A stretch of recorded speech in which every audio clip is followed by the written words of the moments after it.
Hello viewers, if you are new to the channel, please hit the like and subscribe button and share it with your friends.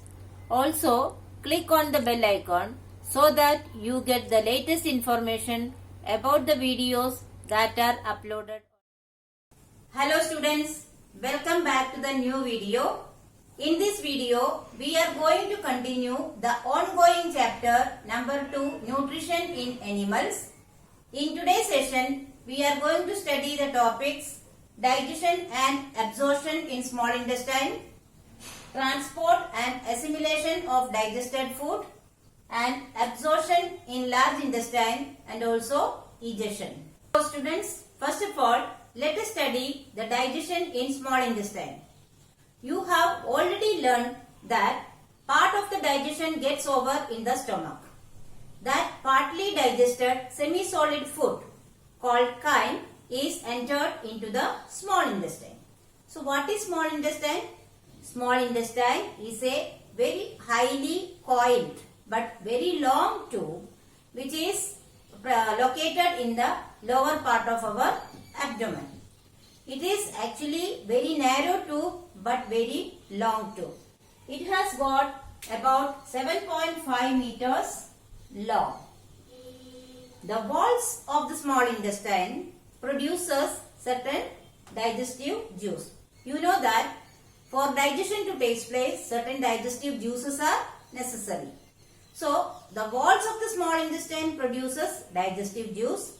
Apart from that, there are certain digestive glands that also produce digestive juices. These glands are liver and pancreas. The liver. Where is liver situated? Liver is a reddish brown gland which is located in the upper part of our abdomen towards the right side. This liver is the largest gland in our body. So what is the work of liver for the digestion? Liver produces a digestive juice called bile. Bile is very necessary for the digestion of the food. So, liver produces bile, but it is stored in another organ called the gallbladder. Gallbladder is located just below the liver. So, the bile is produced by liver but it is stored in the gallbladder. Whenever it is needed, it gets released into the small intestine. Another digestive gland that secretes the digestive juice is pancreas. Pancreas is also a large gland which is located just below the stomach. And pancreas produces pancreatic juice.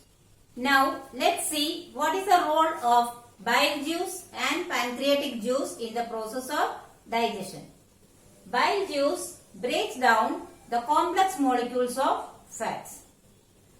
Children, you have already learned that food contains various components. In that, the simple carbohydrate gets digested in the mouth itself. And in the stomach, the digestion of protein starts. But the complex carbohydrates and the part of the protein is digested by the action of pancreatic juice. That means bile helps in the digestion of fats, whereas pancreatic juice helps in the digestion of complex carbohydrates as well as proteins. Now, most part of the digestion gets over there.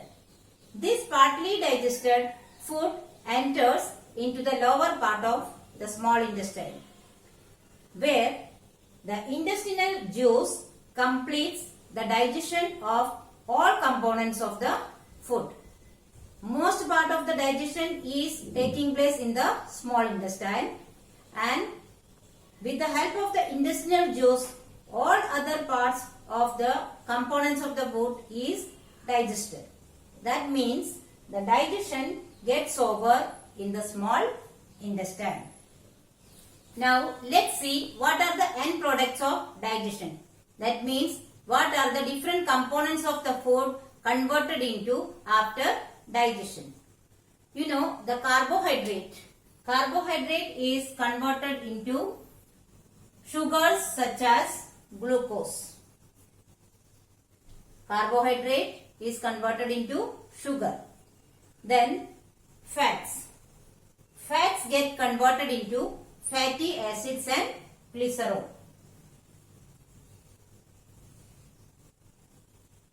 Then proteins. What is protein get converted into? Proteins get converted into amino acid. So, carbohydrate get converted into sugars. Fats get converted into fatty acids and glycerol. And proteins get converted into amino acid after digestion. So, students, the next topic that we are going to study is absorption in small intestine. We have already learned that the digestion gets over in the small intestine. Then what happens to the food in the small intestine? The digested food gets separated from the undigested part. Afterwards, the digested part of the food is absorbed through the walls of the small intestine. For the absorption to take place in an effective way, there are many finger-like projections or outgrowths in the inner walls of the small intestine. So, the inner walls of the small intestine has got numerous finger-like projections or outgrowths. These outgrowths are called villi. So, the absorption of the digested food takes place through the walls of the small intestine, and for this process, villi are very helpful. Villi is the plural form and villus, V-I-L-L-U-S, villus is the singular form. The small finger-like projections called villi helps to increase the surface area for the absorption of food. Also, the villi has got a network of small blood vessels. The digested food enters to these blood vessels through their thin walls. So, the digested food from the small intestine enters into the bloodstream through the thin walls of the villi.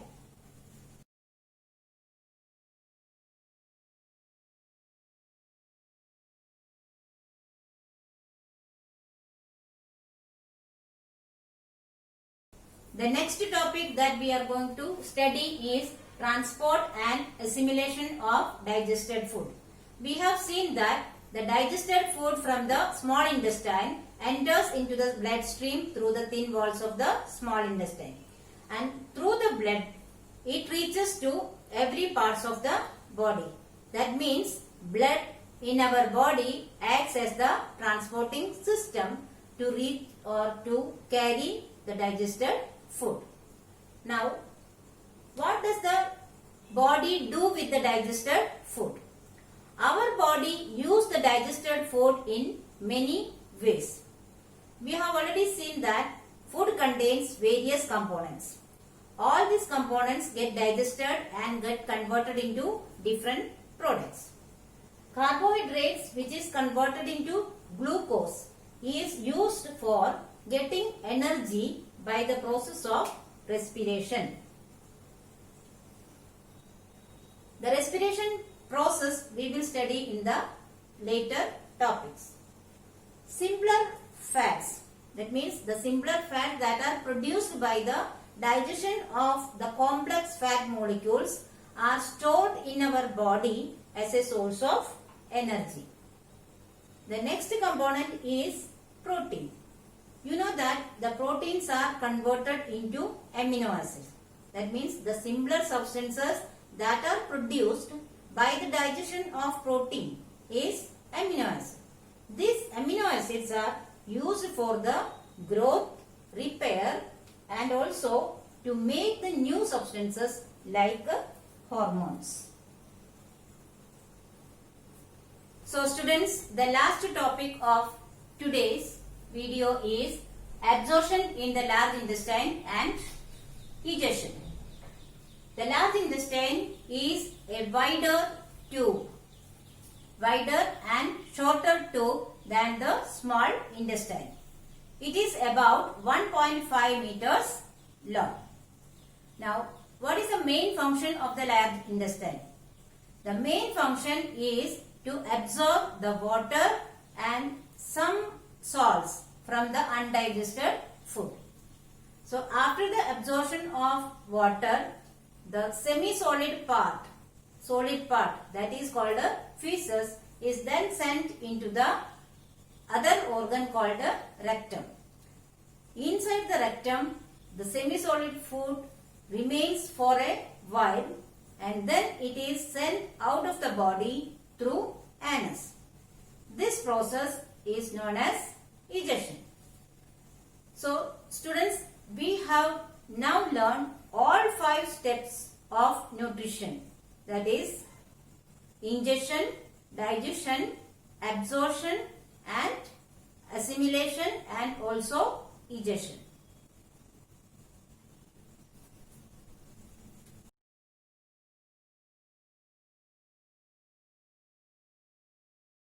Students, here the entire process of digestion is summarized in a tabular form.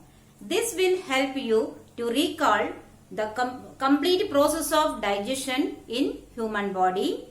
Please pause the video and write it down in your notebook.